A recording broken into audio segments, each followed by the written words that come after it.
Tere tulemast, kuulad Grit Startup Turunduse podcasti, kus uurime edukatelt Eesti idufirmadelt ja ekspertidelt, mis on nende turunduses töötanud. Mina olen Andres Unt.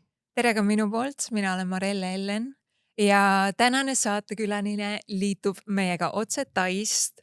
Me räägime SEO-st ja meil on külas Smash Digital turundusdirektor, SEO Estonia kaasasutaja ja ilmselt üle kogu maailma kõige tuntum Eestist pärit SEO ekspert Karl Kangur. Nii et tere tulemast saatesse, Karl. Hei, suured tänud kutsumast. Ja muide, just kuulsime ka fun fact'i, see on aktuaalne, et Tommy Cashiga on Karl käinud lapsena break-tantsus. Name dropping. Yeah. Karl, võib-olla teegi meile alustuseks väike ülevaade enda kohta ja enda tausta kohta, et kus su SEO teekond üldse alguse sai, kuidas see kulges ja mis sa täna teed? Ja, et ma üldiselt vaatan ennast pigem ise nagu turundaja ja ettevõtjana, aga mu põhi oskus on alati olnud SEO ja see on koht, kus kogu teekond alguse sai. Ehk alustasin SEO-ga 12-aastaselt, täna olen 28, ehk siis põhimõtteliselt 16 aastat tegelenud sellega ja kogu see teekond sai alguse lihtsalt online äride alustamisest. Ma ei tulnud eriti rikkast perest ja alati oli soov kuidagi enda tulevikku teistsuguseks teha ja saada mingit finantsilist vabadust ja kogu seda poolt ja siis täitsa tatikana sattusin kuidagi erinevatesse online turundusfoorumitesse, SEO foorumitesse, hakkasin veebilehti ehitama ja sealt sai see põhimõtteliselt esimesest hetkest see kirg ja huvi selle vastu oli kohene ja ma sain päris kiiresti aru, et ma tõenäoliselt mingit päris töökohta kunagi endale ei taha ja samamoodi need tulemused tollel tulid üsna kiiresti. Tatikana ma jõudsin, ma ei tea, 7. 8. klassi sinna punkti, kus ma mõtlesin, et ma juba siis jätan kooli pooleli, et panin nagu tähele, et ma teen rohkem raha kui õpetajad mõningatel kuudel ja see kogu SEO maailm oli minu jaoks mega huvitav. Ma olen natuke kade su peal, ma arvan, et me paljud oleme, et oleks võinud ka juba 12 aastat pihta hakata. Jah, et ma olen väga lootsetult hiljaks juba jäänud. Ei, aga jah, lahe jah, lugu selles mõttes, et kas sa ise näed, et oli see, kui sa nüüd tagasi vaatad ja uuesti alustaks, kas alustaks ikka nii noorelt? Kas sa tundsid, et sul, ma ei tea, osa lapsepõlve jäi kogemata ka seetõttu? See on väga kahepoolne mõõk, et ma mõtlen sellele hästi tihti, et sellega on hästi palju selliseid vaimseid komplikatsioone kaasa tulnud, et tol ajal oli SEO üsna lihtne ja oli kuid, kus ma teenisin väga ulmelist raha ja see sättis minu ootused hästi kõrgele. Oota, mis summadest me räägime? Eesmärgid olid umbes 1 miljon pangakontol enne, kui ma 18 või 20 olen ja nii edasi.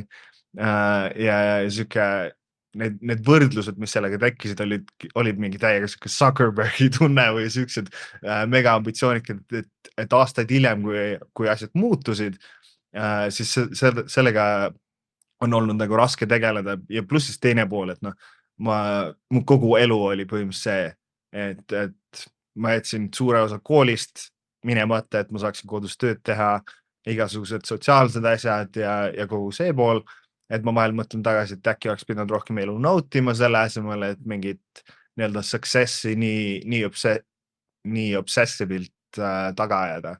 Aga kindlasti tänases hetkes mitte midagi selle puhul ei muudaks.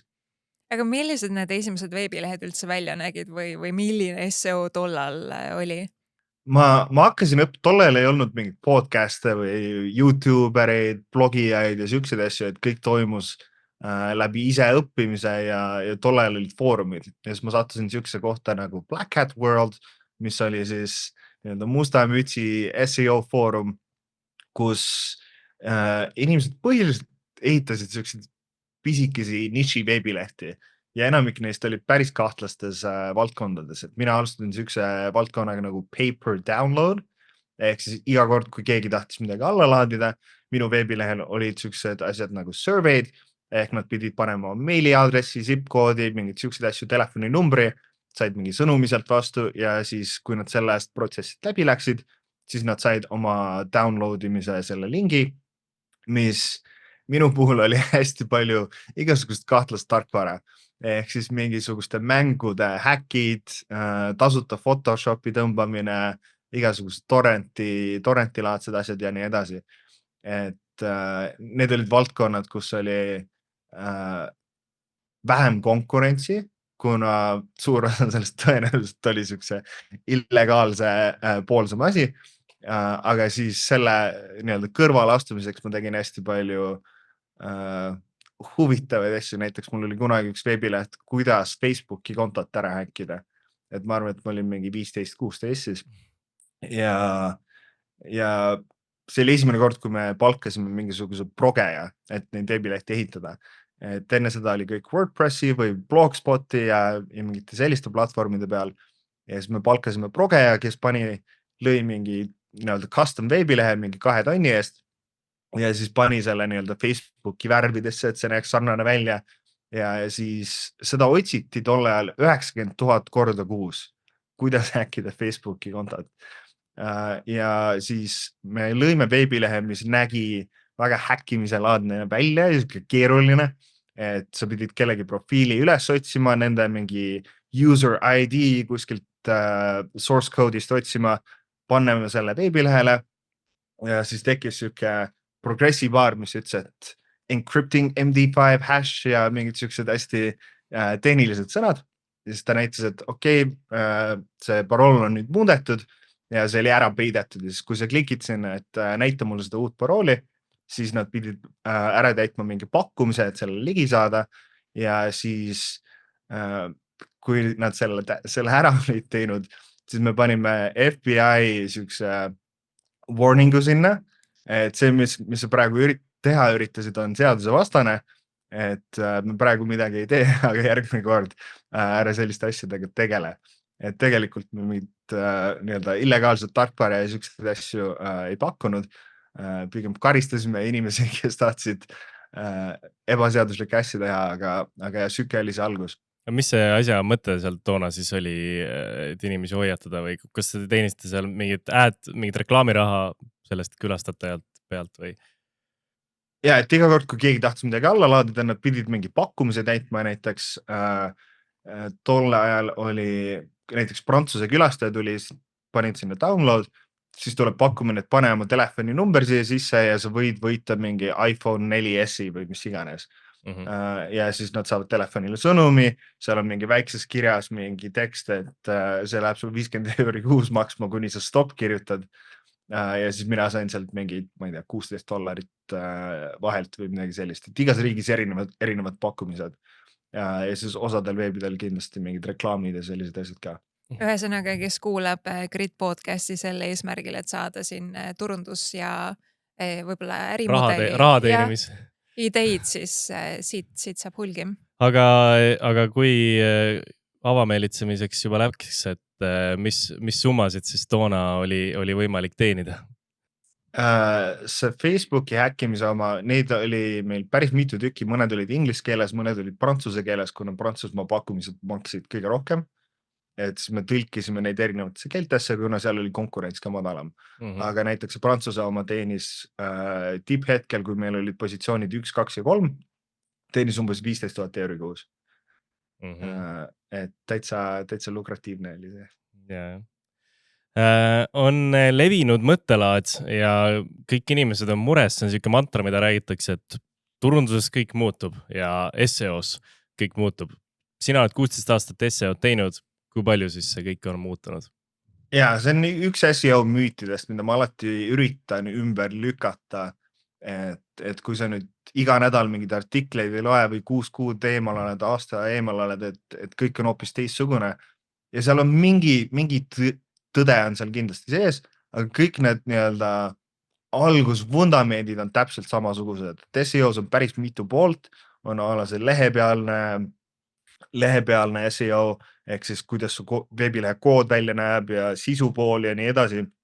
Ja siis on linkide ehitamine. Ja see vundament on täpselt sama.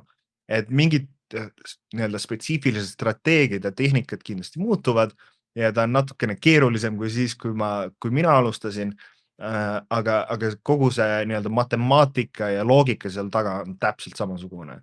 Ehk siis see on lehepealne SEO, tehniline, sisu ja lingid, mis on siis põhimõtteliselt kõige tähtsam osa. Ja tol ajal olid lingid kõige tähtsam osa. On-page SEOs ei ole suuresti midagi muutunud, sisu on täpselt sama tähtis kui varem ja nii edasi. Ja need spetsiifilised strateegiad, mis muutunud on see, et tol ajal, kui ma tegelesin linkide ehitamisega, siis oli mingid automaatsed tööriistad, kus ma põhimõtteliselt joonistasin, et veebileht on siin, siit mingi noolega panin mingi lingi tüübi sinna külge. Ühesõnaga, nagu videomäng oleks lihtsalt drag and droppisin mingeid suvalisi asju sinna, vajutasin start ja tööriist, mis maksis $100, hakkas automaatselt neid linke ehitama.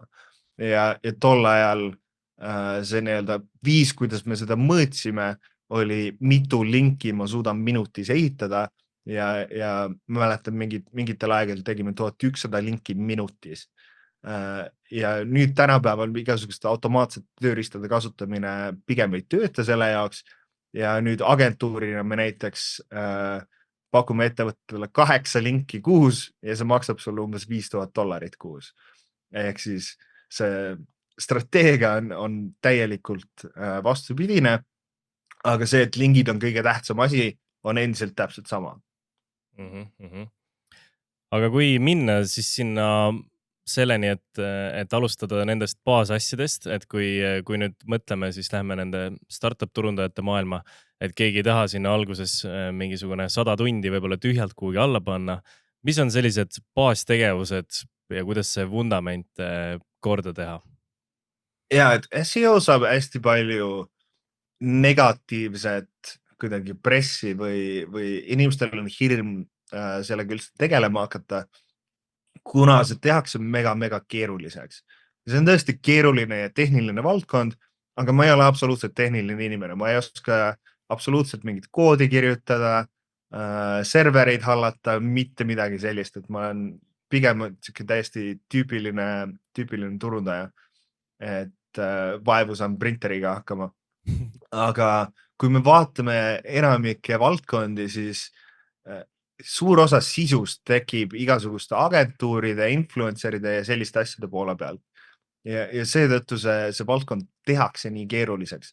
Et kui ma nüüd iga päev loon uue podcasti, uue YouTube'i video, et SEO on lihtne ja see on ainult tehniline baasteadmine, korraliku sisu loomine ja linkide ehitamine, siis see ei ole seksikas, see ei ole huvitav.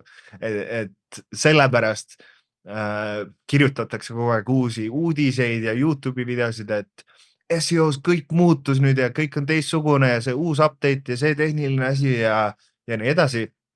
Aga keskmise nii-öelda ettevõtte jaoks üks asjad tegelikult ei loe.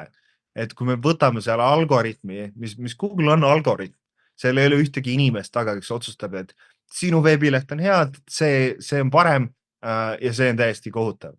Et see kõik seal taga on tegelikult matemaatika, see on mingisugune valem, mis tähendab, et sa saad kontrollida, mis sa sinna valemisse sisse paned. Ja selle, kui me valemi võtame nii-öelda basic utaks lahti, et seal on kindlasti tuhandeid, kui mitte 10 000 faktoreid, siis sa saad panna need 3-4 kategooriasse ja sealt võtta nii-öelda loogiliselt selle lahti, et mida ma saan mõjutada, mis rolli need saavad suures pildis mängida. Ja need kategooriad oleks siis jällegi lehepealne SEO, mis on kõik, mis toimub sinu veebilehe peal. Et see on, kuidas need menüüd on püsti pandud, kui kiiresti veebileht laeb, kuidas see kood on seal tehniliselt pandud ja nii edasi. Et Google saaks veebilehest võimalikult hästi aru. Ja asi, mida selle puhul meeles pidada, et jällegi räägitakse, et sa pead kõike pilte optimeerima, paneme sinna alt tagid ja hästi palju spetsiifilisi pisi asju, on see, et lehepealne SEO on inglise keeles selline termin nagu finite game, ehk siis lõplik mäng, mis tähendab seda, et sa saad seda teha täielikult perfektselt. Et lehepealse SEO-ga me võime saada skoori 100 punkti 100-st ja sellest ei ole võimalik rohkem saada, et kui sa kõiki nii-öelda reegleid oled jälginud. ja kui me võtame keskmise veebilehe, mis on siis, ma ei tea, Shopify, WordPressi, Webflow, mis iganes nii-öelda platvormi peal, siis sul on juba algusest nii-öelda karbist välja võttes 80 punkti 100 olemas, kui sa just midagi väga-väga pekki seal ei keera. Mis tähendab seda, et sul on ainult võimalik parandada mingi 10, 15, 20%. Jällegi, ma ei saa olla sinust 2 korda parem. Ja kui meil on nüüd 200 konkurentsi, siis see probleem tekib sellest, et kõik on nagu, sa pead neid tehnilisi asju korda tegema. Aga see ei ole viis, kuidas sa võidad. Ja teine nii-öelda osa sellest on see sisuloome, et sisuloome on mega tähtis, et mida rohkem veebilehekülgi minu veebilehel on, kui mul on turundusteenused, SEO teenused, PPC teenused ja nii edasi, siis iga lehekülg on võimalus uue märksõna, uue teemaga Google'is välja tulla. Aga jällegi sisu on asi, mida Google ei mõista ja ma siinkohal võib-olla jagaks ekraani ja tooks natukene tõestust selle kohta ka.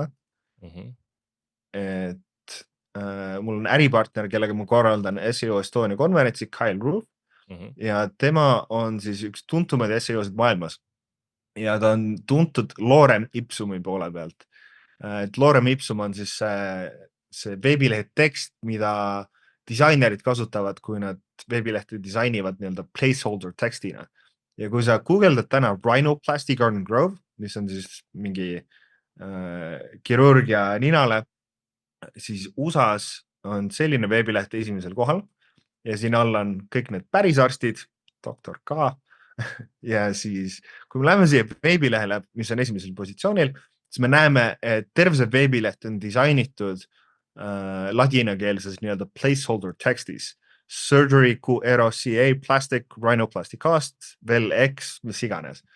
Ja mis Kyle siis välja nuputas, on see, et Google ei oska lugeda ja sa pead lihtsalt märksõnad panema õigetesse kohtadesse, näiteks alampealkirjadesse, siia nii-öelda urli sisse ja nii edasi.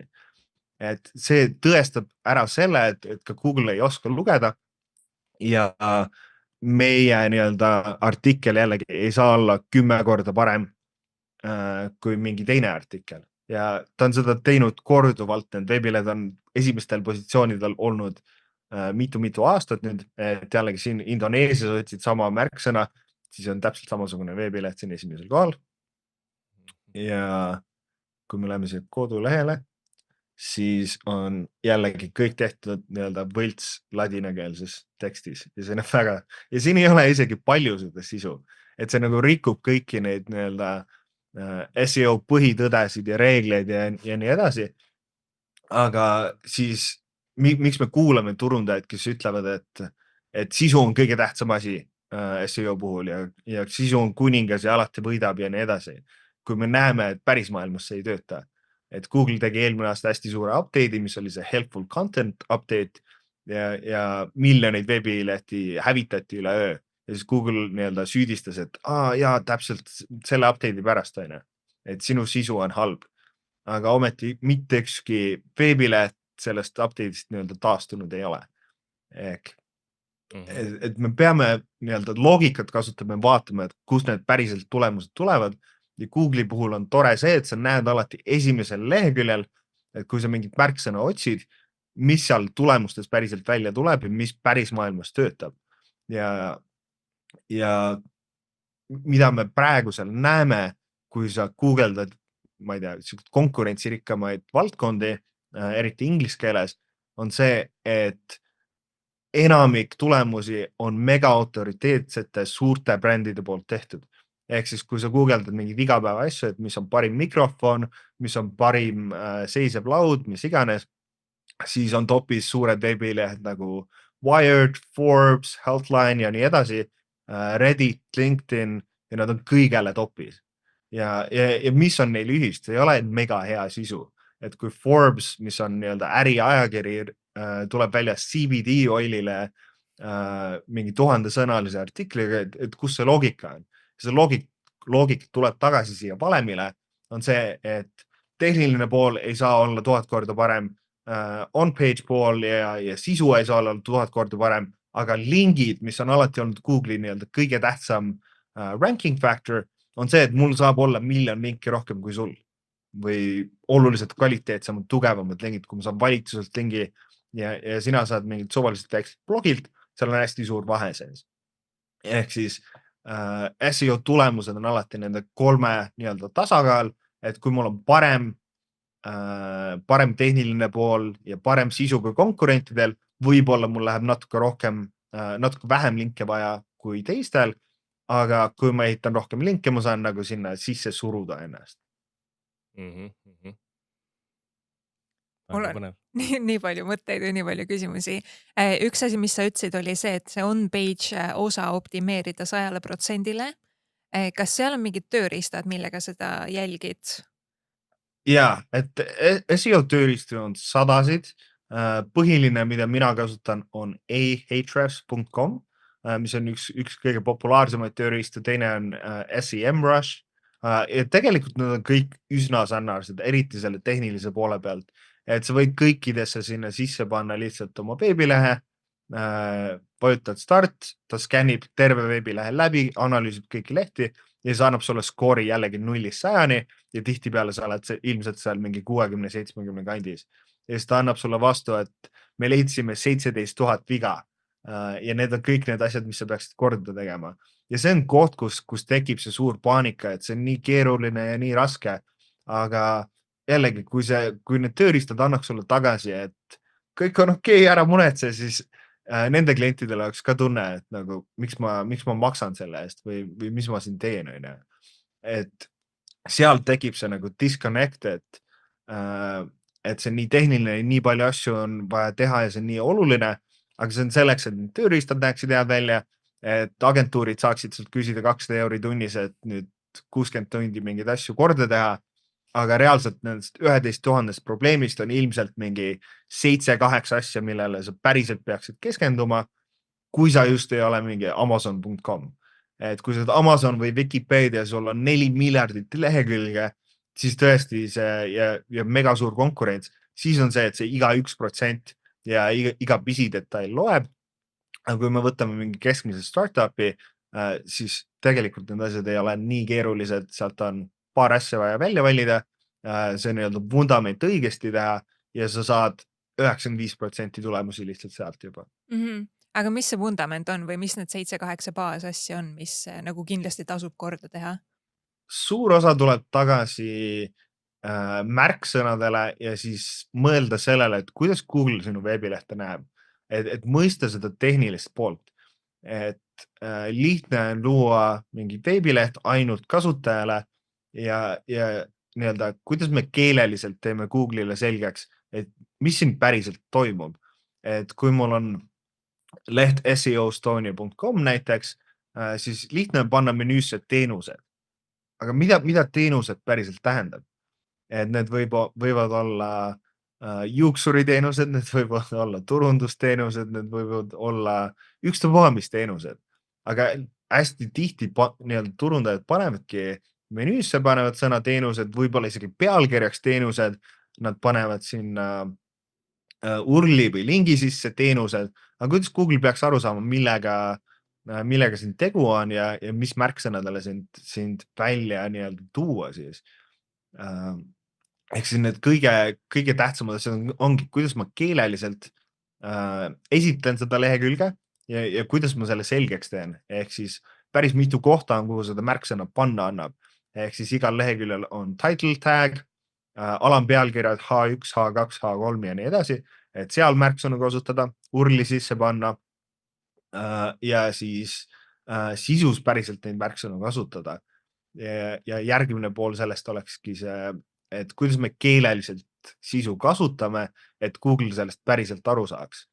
Et kui ma tahan välja tulla märksõnale, mis on parim SEO konverents ja järgmine lause hakkab siis, et oleneb sellest, mida sul isiklikult vaja on. Mulle meeldib bla bla bla. Siis see on Google'ile oluliselt keerulisem see, et kui sa lihtsalt kordad seda väidet ja ütled selle lause selgelt. Mis on parim SEO konverents? Parim SEO konverents on SEO Estonia, sest. Et keeleliselt Google saab sellest oluliselt lihtsamalt nüüd aru. Et kogu selline pool on nii-öelda väga see 20%, mis toob 80% tulemusi. ja siis teine osa sellest on, kuidas see koodis kõik välja mängib ja nii-öelda tehnilise poole pealt. Ehk kui mul on mingi hästi hea artikkel, kas Google saab üldse sinna kuidagi ligi, et kas mul on kodulehelt mingi link sinna, et mitu klikki see kodulehelt võtab, et sinna jõuda ja selline pool ja siis asjad nagu veebilehe kiirus, et kuidas see kasutajale päriselt kasulik on, et kas kasutaja saab üldse asjale ligi, kas see võtab 7 sekundit või 2 sekundit või pool sekundit, et kuidas me kasutajale anname kõige parema kogemuse, mis veebileht seda teeb. Ja siis muidugi mingid siuksed asjad, et kas veebilehel on asjad loetavad, aga see läheb natuke rohkem sinna detailidesse juba. Aga kas siin vahel ei teki nagu vastuolu selle SEO sisu ja kasutajale suunatud sisu vahel, et kui su tekst on kogu aeg see, et parim SEO konverents ja siis potentsiaalne klient loeb seda ja siis ta see oleneb hästi ettevõttest, aga me saame ju teha rohkem lehekülgi kui ühe. Internetis ei saa ruum otsa ja me saame lõputult neid lehekülgi juurde luua erinevate turunduskanalite jaoks. Et jumala okei on see, et kui su kodulehel ongi copy, mis on natuke rohkem nii-öelda creative ja ütleb, me lahendame ära selle probleemi, selle asemel, et sinna mingit märksõna hakata sisse suruma. Aga see ei tähenda, et me ei või ka kuskile menüüsse panna teenuselehte, mis kasutab seda õiget märksõna. Alati on võimalik neid kahte panna kuidagi koos töötama. Ehk siis, kui me vaatame näiteks, ma tooks näite e-commerce veebilehtest, e-poodidest. Ehk siis enne mainisime, et see sisu on hästi tähtis. Et kui mu e-poel on kategooria sülearvutid ja kujuta ette, et milline see e-poe nii-öelda kategooria leht tavaliselt välja näeb, sülearvutid. Sul on võib-olla suur pealkiri üleval, mis ütlebki lihtsalt sülearvutid ja siis seal on, ma ei tea, 30 toodet niimoodi kastidena välja toodud. Et kui ma nüüd vaatan Google'ina 50 e-poodi, nad on kõik just samasugused. Seal on üks sõna, sülearvutid, seal on 40 toodet, seal on pildid, mida ma absoluutselt ei näe, seal on hinnad, ma ei tea, 1149 eurot ja toote nimed. Ja me kõik müüme täpselt samu sülearvutid. Dell ja Acer ja Apple ja mis iganes ja need on kõik kopeeritud nii-öelda konkurentide või sealt tootjatelt. Et kuidas me nüüd peaksime otsustama, kes on esimesel positsioonil, kes on teisel, kes on kolmandal. Et me peame lihtsalt uskuma, et see veebileht päriselt räägibki nendest toodetest. Ja mida rohkem sisu me sinna lisame, seda rohkem Google on veendunud, et see lehekülg päriselt on sülearvutitest. Ehk siis e-commerce'il me peaksime lisama kategooria lehtedele võimalikult palju sisu, 500 sõna, 700 sõna, mis iganes, et konkurentidest eristuda. Ja hästi paljud e-poed hakkavad vastu vaidlema meile, et aga inimesed ei taha seda sisu lugeda. Et ma ei taha seda lisada, me ei saa seda sinna lisada.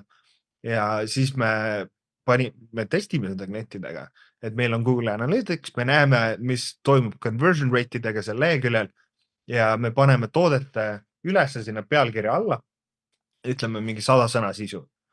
Ja ülejäänud sisu me paneme toodete alla, enne kui sa klikid sinna järgmisele lehele ja sinna paneme 400 sõna sisu, et kuidas endale sobivad sülearvutid valida, mis on nende erinevad, ma ei tea, tüüpide erinevused, mis on erinevad hinnaklassid, mida arvestada ja nii edasi. Ja tõesti, keegi ei loe seda. Google'i jaoks on see sisu olemas, me panime selle lihtsalt natuke rohkem alla poole ja conversion rate'id on täpselt samad ja ainuke vahe on see, et me saame nüüd 10 korda rohkem külastajaid. Et kas me nüüd teeme selle otsuse nii-öelda edevuse, et me ei taha või me teeme seda data ja nii-öelda ärilist tulemuste pealt. No väga lahe, siin ma arvan, tuli päris konkreetne süke nõuanne selles osas. Kas Google Instant, mis on nüüd üks uus asi, mis mõni, ma ei tea nüüd kui uus, aga mis mõni aeg tagasi tuli välja, kas see on koht, kuhu algusaega panna, kuidas sa sellesse suhtud, kuhu sa seda nagu kategoriseerid oma mingisuguse mõju ja prioriteetsuse poolest? kõige suurem muutumine Google'is ongi see Google nii-öelda AI pool ja ma rääkisin eile öösel ühe kliendiga, kes oli ka, et ma küsisin, et kuidas tunned, et kas läheme edasi, ma ei tea, et Google muutub nii kiiresti. Et jällegi tuleme tagasi sinna, mida ma 16 aastat kuulnud olen.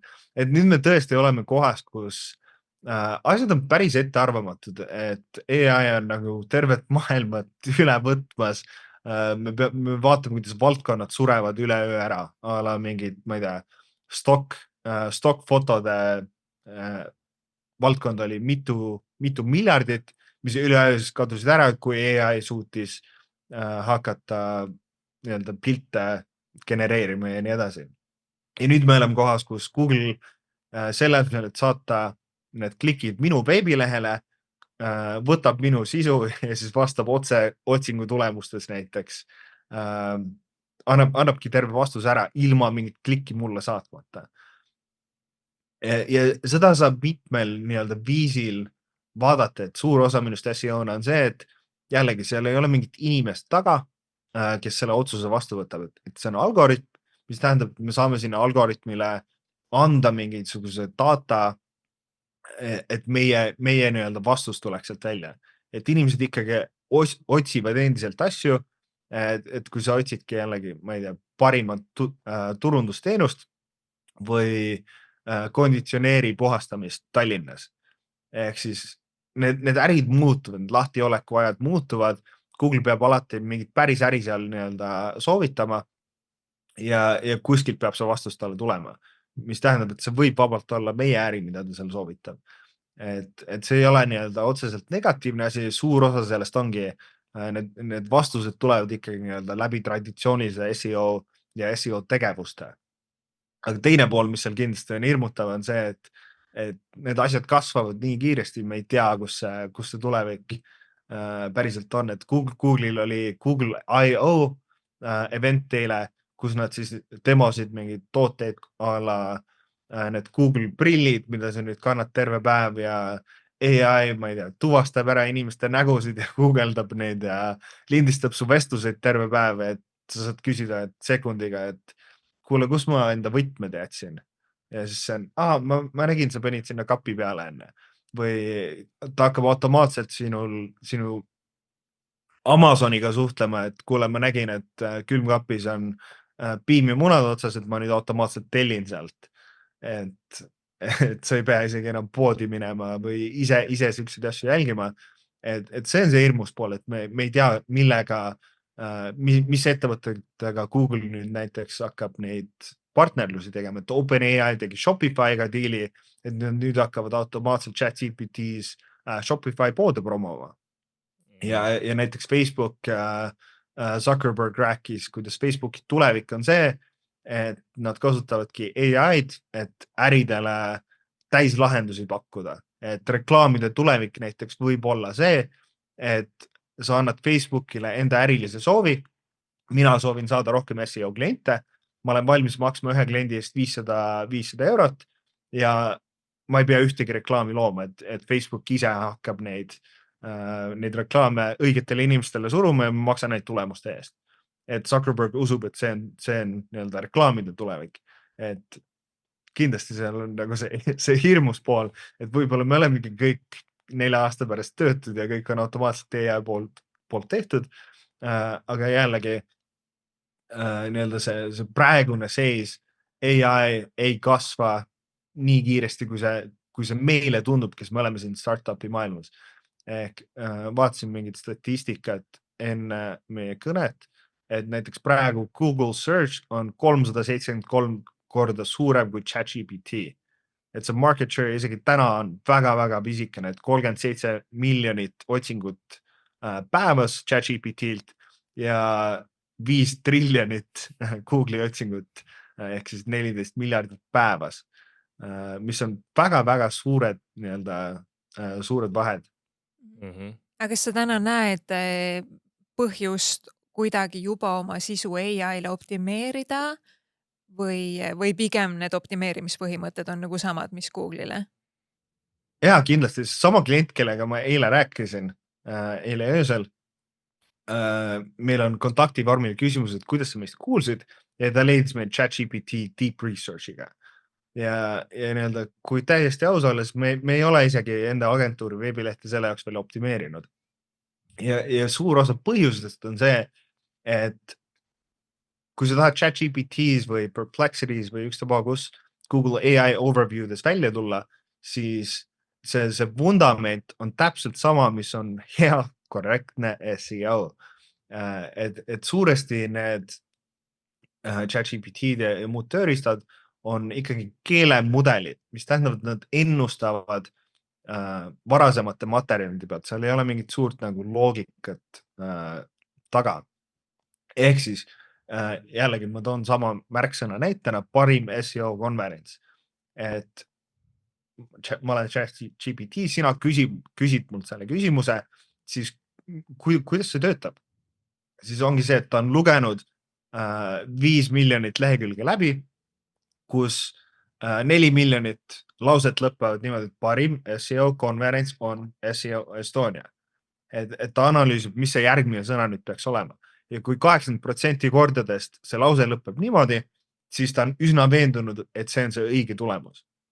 Ehk siis, kui me nüüd teeme turundust, siis on tähtis, kuidas me keeleliselt enda ettevõtet esitleme. Et kui Karl Kangur on SEO ekspert, on kuidas see lause tavaliselt lõpeb, siis see on kõige tõenäolisem vastus, mis sealt vastu annab. Aga kui ma nüüd, ma ei tea, enda mingit biograafiat kirjutan alati iga kord erineval viisil, siis see tõenäosus, et see tulemus sellisel kujul kasutajale antakse, on oluliselt väiksem. Ja see on SEO põhitõde, see on nagu hea SEO sisu loomise vundament. Ja jällegi, kust Google või ChatGPT ja need tööriistad seda infot koguvad. Nad teevad seda nagu ChatGPT on pingi peal treenitud.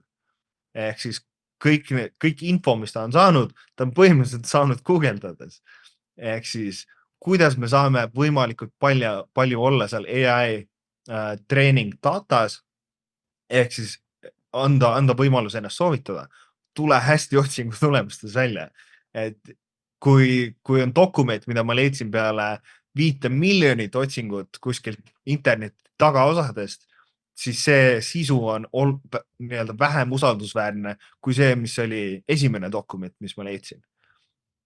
Ja kuidas sa olla esimene dokument, on SEO tehes. Ja kõik need signaalid, mis sa saaksid anda ChatGPT-le, et mis on nüüd tõde, mis ei ole, mis on kasulik informatsioon, kõik need asjad tulevad täpselt SEO-sse tagasi. Et jällegi, ma võin ju enda veebilehel kiita, et mina olen tore, mina olen parim, aga kui ChatGPT on nüüd 10 000 teiselt veebilehelt ka kuulnud, et parim SEO konverents on SEO Estonia, ei näinud viidet ehk linki tagasi minu veebilehele, siis jällegi see tõstab seda nii-öelda confidence score'i, et kui kindel ma olen, et see on nüüd see parim või korrektne õige vastus. Päris hea, süke nõuanne tuleb siit välja, et inimesed, kes käivad ka kuskil esinemas, et see nende tutvustus võiks olla igal pool sama. Et mitte see, et see igal pool nagu sinu kohta kirjutatakse mingisugune suvaline tutvustus kokku, vaid et sa annadki neile ette, et palun mind kirjeldadagi niimoodi. Ja see AI poole optimeerimine nagu kaks viisi, kuidas praegu juba inimesed seda teevad ja see on hästi uus valdkond, et meil ei ole isegi tegelikult mingit tööriista veel, et jälgida näiteks positsioone. Et sama, kui mina küsin enda ChatGPTs kohe praegu, et mis on parim SEO konverents, siis mulle ta ütleb 1000% iga kord, et see on SEO Estonia. Kuna ta teab minu tausta, ta teab, kes mina olen, ta teab mu seotust, ta teab, et mul on SEO Estonia ChatGPT projekt siin kõrval. Et kui sina otsid, siis ma loodaks, et ta ikkagi on seal kuskil topis, aga need positsioonid on hoopis teistsugused ja see on nii nagu personalized.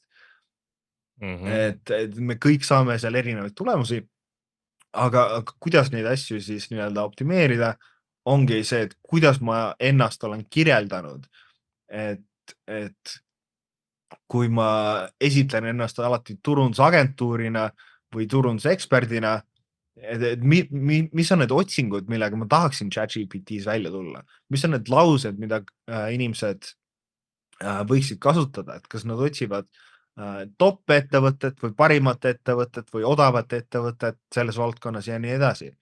Et see viis, kuidas me kasutame AI-d on hoopis teistsugune kui see, kuidas me guugeldame. Et me ei pane ainult sinna mingit märksõna sisse. Ehk siis nüüd on turundajatel see aeg hakata mõtlema selle peale, kuidas inimesed võiksid nende tööriistadega käituda, kuidas neilt asju küsida ja siis nüüd hakata panna paika seda strateegiat, et kuidas ma nüüd ennast edaspidi sisus esitlen ja kogu seda poolt. Et juba valmistada sellele, kui need otsingumahud seal üks päev kasvama hakkavad. Ja siis teine pool, et kui ongi need mingid AI overviewsid näiteks, ehk siis see on see, kui Google vastabki, otsib märksõna, kohe annab sulle automaatselt AI poolt selle vastuse. Ehk me saame tegelikult juba kasutada AI-d, et neid muresid lahendada. Et kui ma otsin, mis on SEO konverents, siis Google annab SEO konverents mingi definitsiooni ja mis tekst sealt edasi siis on. Et kui ta hakkab andma mulle põhjuseid, miks sinna minna ja muu selline pool. Mis ma saan teha, on võtta ChatGPT lahti, kopida nüüd terve selle vastuse, et this is the AI overview Google gives me for this keyword. Here is my page or here is my content for this page. Ehk annan kogu enda veebilehe sisu, et kuidas ma saan seda struktuuri või sisu muuta, et ta nii-öelda matchiks seda formaati, mida Google seal vastuses annab. Et võib-olla nad kasutavad tableid, võib-olla nad kasutavad bullet pointe, võib-olla on asi 1, 2, 3 nii-öelda listina sinna pandud või keeleline struktuur on siuke isiklik kogemus. Et minu kogemuse järgi parim SEO konverents on blablabla. Ja siis paned selle prompti ChatGPT-sse, ta aitab sul enda sisu ümber teha, et see oleks lähedasem sellele, mida Google seal näitab. Et see optimeerimine ei ole tegelikult nii keeruline. Et SEOs on alati see, mis on ka AI puhul, on see, et kõik need vastused on meile tegelikult avalikult olemas, et Google'i esimese positsiooni saladus on avalikult esimesel positsioonil. Et me näeme täpselt, mis sisu seal on, mis töötab, mida inimestele näidatakse ja siis me saame võrrelda seda enda tulemustega. Või isegi kui ChatGPT's näiteks, kui sa kasutad siuke tore funktsioon nagu deep research, et ta ei hakka sulle automaatselt mingit treenitud vastust nii-öelda andma, vaid ta üritab kasutada loogikat. Okei, kasutaja küsis mult seda, ma eeldan, et ta mõtleb seda, selle vastuse leidmiseks ma pean otsima seda ja kasutama sellist loogikat, sellist protsessi, et sinna jõudma. Et ma pean kõigepealt otsima, ma ei tea, mis on kõik need konverentsid, mis on siin valdkonnas, kuidas nad teistest erinevad, mis need hinnad on ja siis selle data kokku üheks vastuseks panema. Mis tähendab, et nüüd ta tegelikult näitab kogu seda mõtlemismudelit ja mida ta otsib, kuidas tema asju sõnastab, et seda infot leida ja suuresti ta teeb seda jällegi läbi otsingute, et ta mõtleb välja, et ma pean nüüd guugeldama seda, mis tähendab, et me tegelikult saame kõik need märksõnad, mida tema kasutab, millele me nüüd peame enda sisu optimeerima. Et see ei ole tegelikult väga keeruline. Kusjuures Brighton SEO tuli minul välja parima SEO konverentsina ja Eestis ütles mulle Eesti või Baltikum ütles, et Digital Marketing Conference või Best Internet. Ehk siis vahemärk. Ja tundub, et see asi ei tööta vist, mis sa räägid. Ei, nali. Aga räägime siis AI abil sisu loomisest. Et tegelikult see asi, mis sa tegelikult tood välja, on ka see, et see AI ise aitab, tegelikult see, mis sa ka kirjeldad, on ju natuke see, et see AI on nagu tööriist, mis aitab sul nagu panna paika mingid checklistid ja mingid asjad, et kust pihta hakata. Et aga AI-d kasutatakse ka selleks, et seda sisu luua, et kus sa näed, kas AI-d peaks kasutama selleks, et sisu luua? 1000%, et AI saab nii palju kriitikat, aga meil SEO Estonial oli üks esineja eelmine aasta äkki, Robert Nischel, kes on siis Poola AI ekspert ja SEO ekspert. ja tema esitluse pealkiri oli shit in, shit out. Ehk siis AI puhul on see, mis iganes sina sealt küsid, on see, mis sina sealt vastu saad. Et kõige suurem probleem AI-ga ei ole see tehnoloogia, vaid kasutaja, kes seda siis igapäevaselt kasutab seal ja mida tema sinna sisse paneb. Et me oleme kõik hästi laisad ja kuidagi või enamik siuksed lohakad, et me nüüd tahame, et kõigi eesmärk on olla 100 korda efektiivsem, kuna see tundub meile võimalik. Ehk siis, kui ma tahan kirjutada näiteks mingit artiklit AI abiga, siis 90% inimesed ongi see, et kirjuta mulle 1000-sõnaline artikkel sellel teemal. Ja siis me võtame selle copy paste ime oma veebilehele ja mõtleme, et miks nüüd tulemusi ei tule. Et siuke asi kindlasti otse loomulikult ei tööta. Ja see peakski töötama. Ja siis me võime kõik seda ju ise lihtsalt otse ChatGPT-lt lugeda.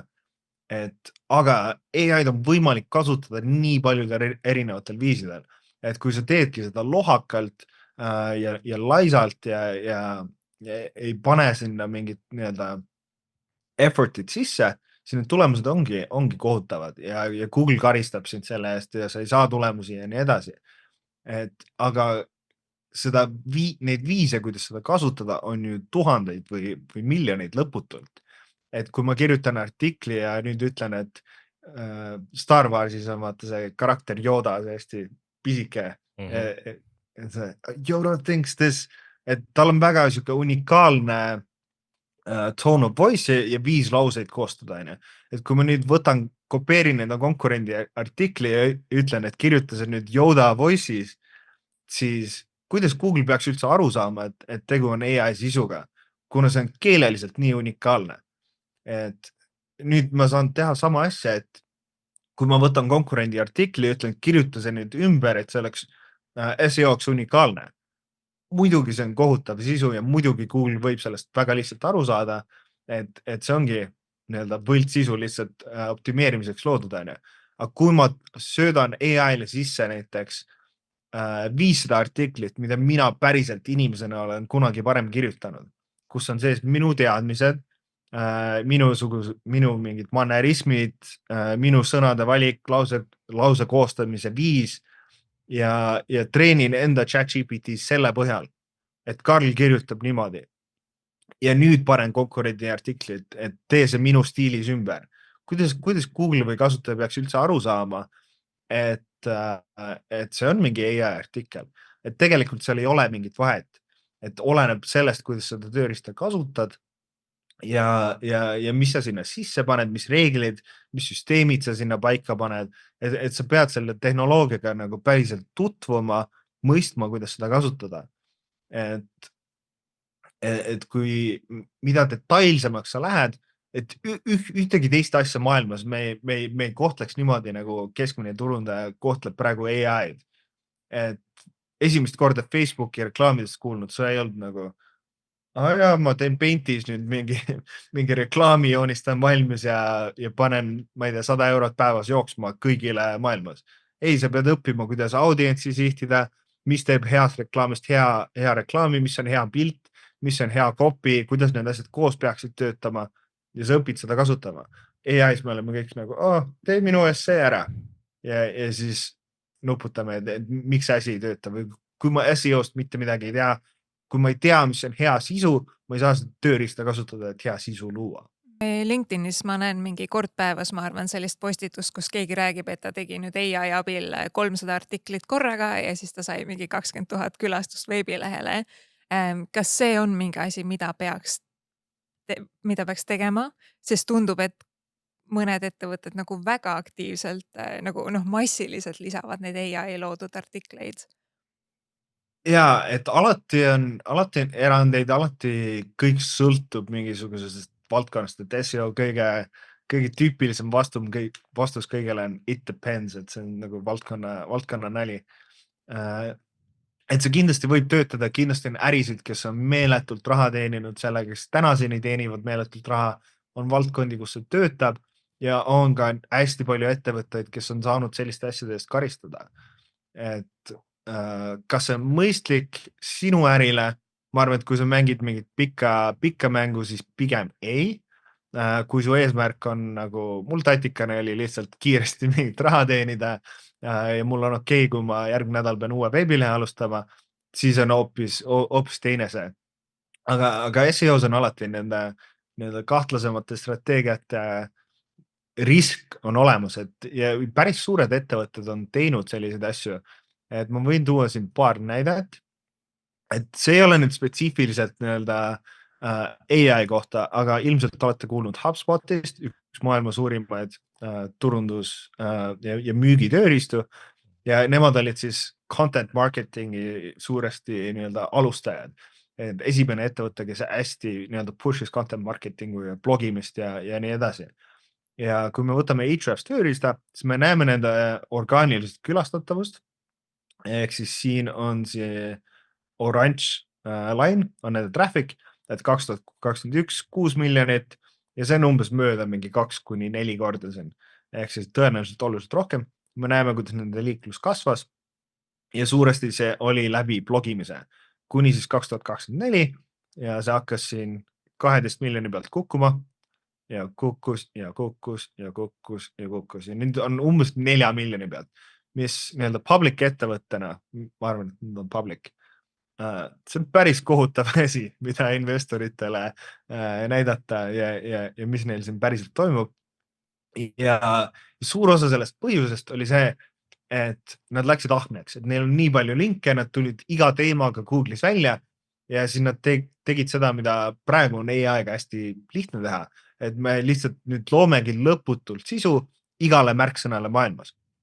Ehk siis, mis alguses oli nii-öelda müügitööriist, siis nad hakkasid sisu looma a la set up a Gmail account või siis mingid mõttetuid artikleid, YouTube to MP3 converter ja mingid lihtsalt sellepärast, et saada rohkem külastajat, see oli neile võimalik.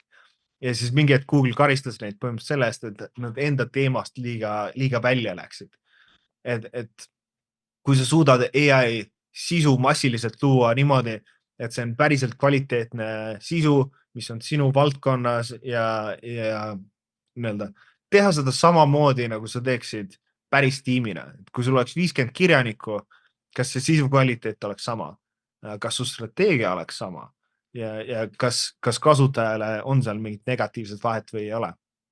Et siis see võib olla mõistlik. Need näited on meeletult. Adam Manfroy oli üks suurimaid blogijaid, kes õpetas teistele how to start a blog, mis on hästi suur märksõna. Kui sa sellele esipositsiooni loed, ainult hostingu affiliate'is sa teeniksid umbes $200 kuus.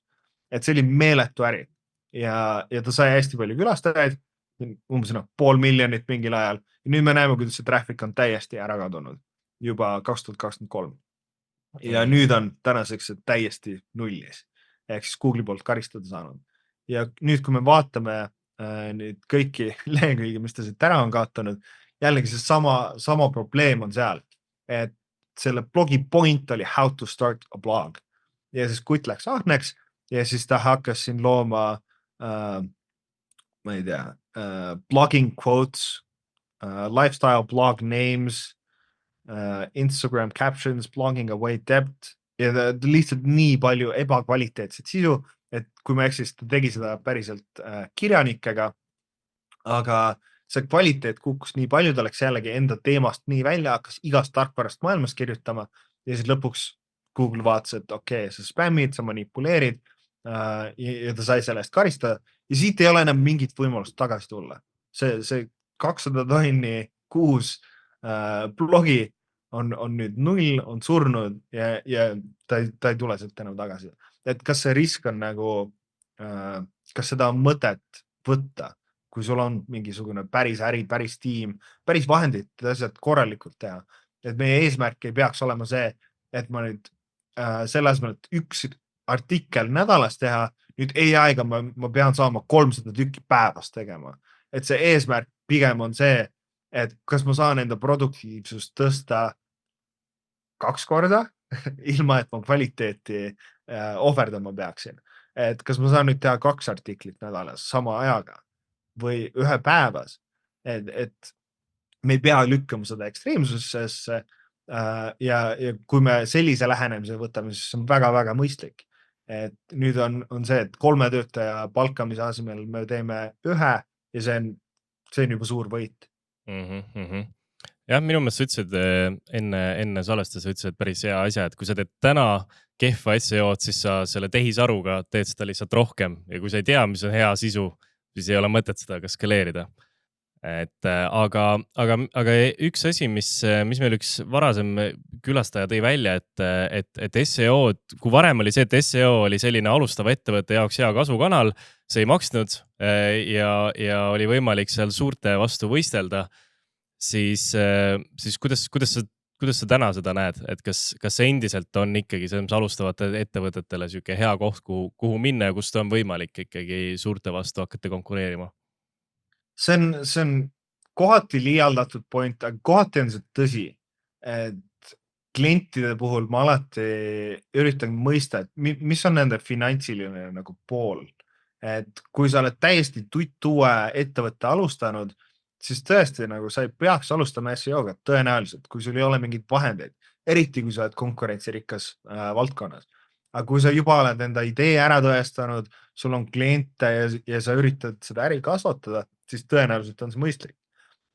Aga seda me võime iga kanali puhul ju öelda, et kui ma näiteks, ma ei tea, alustan uut sülearvuti ettevõtet Eestis või mingit autoettevõtet, mul ka võib-olla ei ole eelarvet, et Facebooki reklaame jooksutada või mingi pangaga võistelda, kuna need klikihinnad on nii hullud. Et seda me saame iga turunduskanali jaoks öelda, et jällegi oleneb konkurentsist, oleneb valdkonnast, et on meeletult valdkondi, kus SEO on mega lihtne. Mul oli ühte Eesti kuttidega tegin tööd, kellel oli kiirlaenu ettevõte, mis on SEOs üldiselt üks kõige konkurentsirikkamaid valdkondi. Et kui sa USA-s tahad kiirlaenudega või ma ei tea, kasiino või kindlustuse või pangandusega välja tulla, see on täiesti võimatu. Aga nemad tegid seda Hispaanias ja Hispaanias oli see üks kõige lihtsamaid valdkondi, mis ma näinud olen. Et need võimalusi on lõputult ja meil on kliente, kes sisenevad turgudesse, mis pealt näevad välja nagu konkurentsirikkad valdkonnad. Et e-pood, mis müüb näiteks saunasid või Fireplace või mis iganes, et sa võid ju vaadata seda, et Walmart on konkurent ja Amazon ja nii edasi. Mingid 2-tonnised Fireplace müüvad ja me saime nad esimesele positsioonile 5 kuuga, mis saab mingi 30 000 otsingut kuus. Et see tundus keeruline, et tegelikult see juhtus mega lihtsalt. Ja ma arvan, et nüüd on teine pool on see, et SEO sentiment on nii negatiivne, et kõik mõtlevad, et see on surnud ja AI asendab ja see on keerulisem ja vanad strateegiad enam ei tööta. Et sellistel aegadel on tegelikult need hetked, kus päris SEO-de jaoks, kes teavad, mis nad teevad ja on valmis selle töö sinna sisse panema, on tegelikult lihtsam, kuna meil on nii palju vähem konkurente. Et kõik teised mõtlevad, et see ei tööta enam, see on surnud.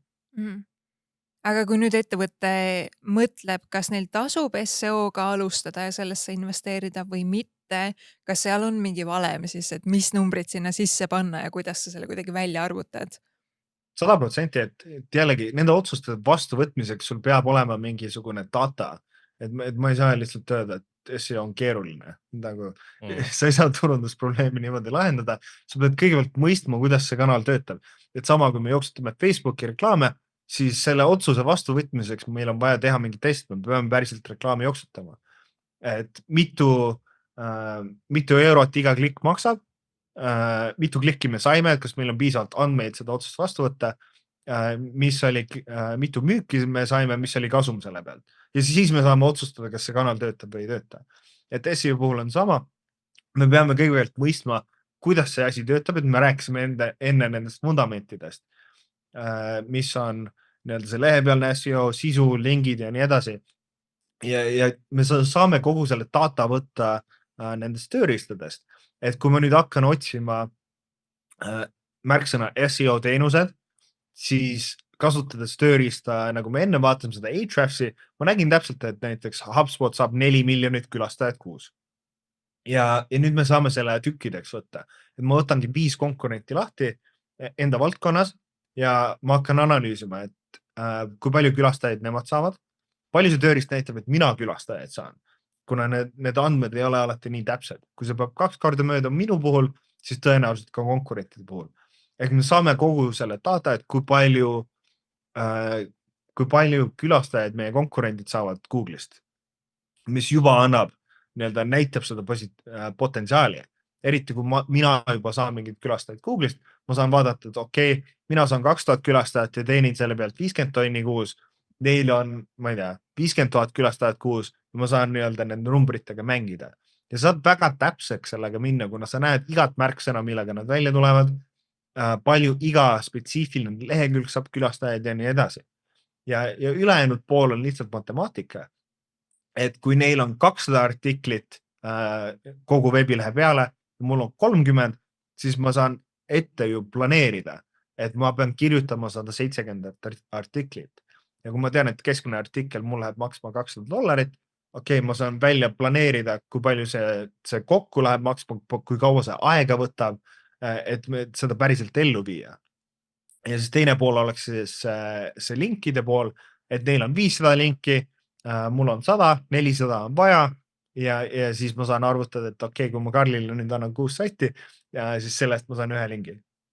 Ja siis panna kogu selle valemi kokku, et see loogika on alati see, et kui me saame, pole mingit põhjust, miks me ei peaks saama sama külastatavust nagu nemad, kui meil on kõik samad veebileheküljed, mis neil, kui meil on sama hea või parem sisu ja sama lingiprofiil ja siis tehniliselt oleme samas positsioonis. Pole põhjust, miks me ei võiks saada sama külastatavust või rohkem. Et me peame lihtsalt kõik need numbrid üles otsima ja siis selle põhjal neid otsuseid vastu võtma.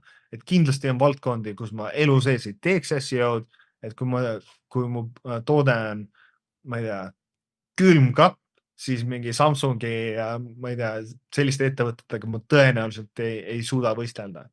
Või mingit uut smartphone'i ma ei hakka Apple'iga võistlema. Et on valdkondi, kus SEO ei tööta, aga jällegi otsused võtame ikkagi data, mitte LinkedIni kõlakate pealt vastu.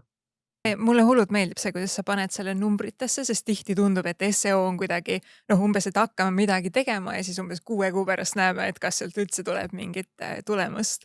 Et see on nagu hästi äge, hästi praktiline. Me mõlemad korraldame siin suvel nüüd turunduskonverentse, et Grit-konverents on ju tuleb rohkem selline üldine turundusjuhtimise suunaga, teil on väga spetsiifiliselt SEO-konverents. Kus see idee üldse tuli, et see konverents Eestis teha, sest sa ise ju ei ole tegelikult mingi 10 aastat Eestiga üldse väga seotud olnud? Ja see sündis veits naljana, et see sama sõber Kyle Roof, kes on nüüd üks maailma tuntumaid SEO-sid, ta esineb mingil 100 erineval konverentsil iga aasta. Ja ta on mu hea sõber, me olime kuskil, tegime kokteile mingi sõbra juures ja siis ta üks päev ütles, et kuule, kuidas Eestis on? Mis seal üldse toimub või kuidas see välja näeb? Mõtlesin, et külm ja pime ja siis ta ikkagi kuidagi surus, et ei, ma tahaks su riiki näha, et tahaks külla minna, mõtlesin, mina isegi ei taha praegu minna sinna, talv on. Ja siis ta käis välja pool naljana idee, et sina oled nagu Eestis veits tuntud ja mujal ja mina olen kuulus, et kuule, äkki peaks SEO konverentsi tegema. Ja siis ma olin nagu, ja muidugi. Ja siis tegime niisuguse nagu kiire katsetus, et mingi 10 SEO sõpra olid veel seal peal. Siis ma käisin kõigi juurest läbi, et kuule, et kui me teeksin Eestis mingi konveka Kailiga, et tulete. Ja siis kõik olid, ja muidugi, et millal, järgmine suvi, okei, cool, teeme. Ja ma kellegi kahjuks raha koha peal vastu ei võtnud, aga see andis meile veits nagu kindlust, et kuule, äkki võiks teha ja siis see oli peale COVID-it, kus konvekaid hästi ammu ei olnud enam toimunud ja Euroopas ei olnud mingit go-to nagu SEO üritust. Ja siis järgmine päev see idee jäi kuidagi kripeldama ja siis ma hakkasin loogiliselt sellele mõtlema, et aga miks mitte? Et võiks ju teha, et päris hea mõte tundub olema. Et Euroopas ja Baltikumis ja Põhjamaades on hästi palju suuri ettevõtteid ja startup'e ja SEO inimesi aga neil ei ole mingit head üritust, et see Brighton SEO näiteks, mis on Euroopa suurim SEO konverents, on pigem siuke corporate event, et sinna sa võib-olla saadad mingid oma SEO töötajad kuskilt agentuuris ja nad kõik lähevad koos jooma ja see on üks suur pidu ja mingid tehniliste asjade nii-öelda arutamine, aga päris need nii-öelda SEO eksperdid ja ettevõtete omanikud ei lähe sinna. Et meie eesmärk oli luua üritust, mis ei ole ainult nagu SEO, vaid ta ongi pigem siuke SEO üritus ettevõtjate suunal, et kõik, kes sinna tulevad, ehitavad päris ärisid, nad teevad turundust igapäevaselt ja on nii-öelda praktika inimesed, mitte need, kes kirjutavad nüüd SEO koodi kuskil taustal, et ma tegelikult isegi ei vaata seda väga nagu SEO üritust, et sama meil on näiteks seal 2 mastermindi ja mis on siis tervepäevane üritus, kus on 6 inimesega me oleme grupis ja ilma egodeta arutame enda suurimaid ärimuresid. Ja vahel võivad need olla SEO mured, keegi küsib, et okei, ma ei tea, kuidas seda sisuprobleemi nüüd lahendada. Aga hästi tihti me räägime tegelikult äriprobleemidest, kuidas tiimi kasvatada ja kogu selline pool. Et sa oled lihtsalt ruumis inimestega, kes on sinu sarnase taustaga, tegelevad samade probleemidega ja siis saate koos neid asju teha või leida partnerid ja nii edasi. Ja siis lihtsalt SEO poole pealt ongi see, et meil on 18 maailma parimat SEO-d, kes tulevad erinevate ettekannetega, jagavad, aga see põhiväärtus ma konverentsides pigem ikkagi näen seda, on see kogu suhtlemine, network imine, et ma saangi selle esineja või Kailiga minna baari ja lihtsalt rääkida, kuidas tema enda, ma ei tea, tarkvara asja on turundanud ja nii edasi.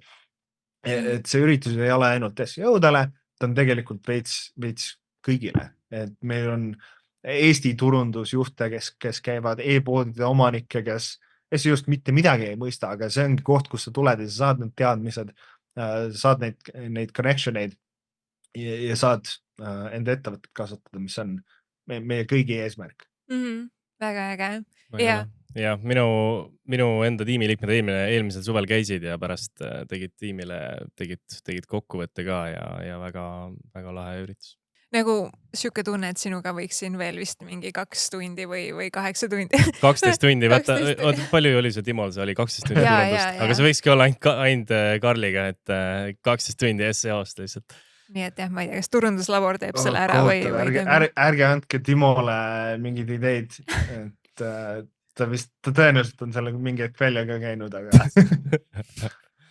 aga jah, meil aeg vaikselt surub peale, nii et küsin sinult meie traditsioonilise lõpuküsimuse, mis on see, et palun anna meile 1 turundusalane raamatu, blogi või podcasti soovitus.